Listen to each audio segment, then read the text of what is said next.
Сады Бжамбалов. Подарок. Я скакал по степи, не жалея коня. Я спешил к моей старой бабушке.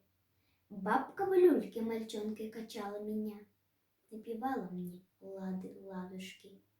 Не узнала старуха, не те уж глаза. Что поделаешь, старость, не радость. Годы прошли, как на степи гроза. 20 лет уж поди как расстались. Я стою и молчу, а у горла комок, будто снова я в люльке качаюсь. Малец, ты откуда же будешь?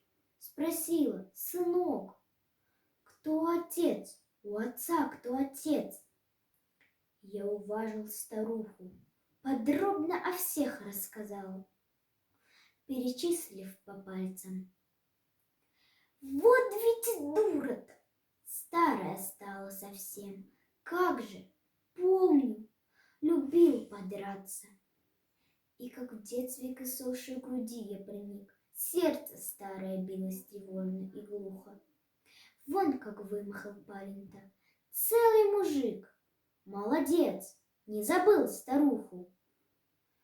Сбилась с ног, суетится бабушка. Ох, да ах, семенит в притруску, выставляет на стол закуску. И вот я, будто в детстве, где лады да ладушки. Я чай принимаю из ласковых рук. Где ж невестка? Вдова невестка.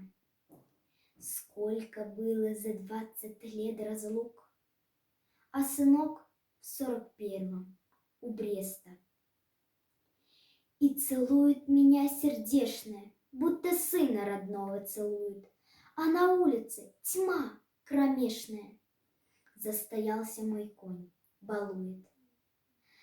Нам пора расставаться уже, пора.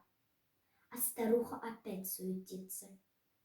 Как же так отпустить со двора гостя лучшего без гостинца? Нет, нельзя отпустить без подарка. Мне неловко, мне старую жалко. А старуха в упор на меня глядит, распрямила усталую спину и серьезно, торжественно так говорит. Я дарю тебе возраст мой в память о сыне. Это столько добра! О, как долго мне жить! Ведь старушки за 100 старше всех из Улуса. Жить за сына, который у Бреста лежит, и за тех, что погибли под старой Русой. Я скачу по степи, степь ночная гудит, а мне чудится лады ладушки. Я несу самый лучший подарок в груди. До свидания, спасибо, бабушка.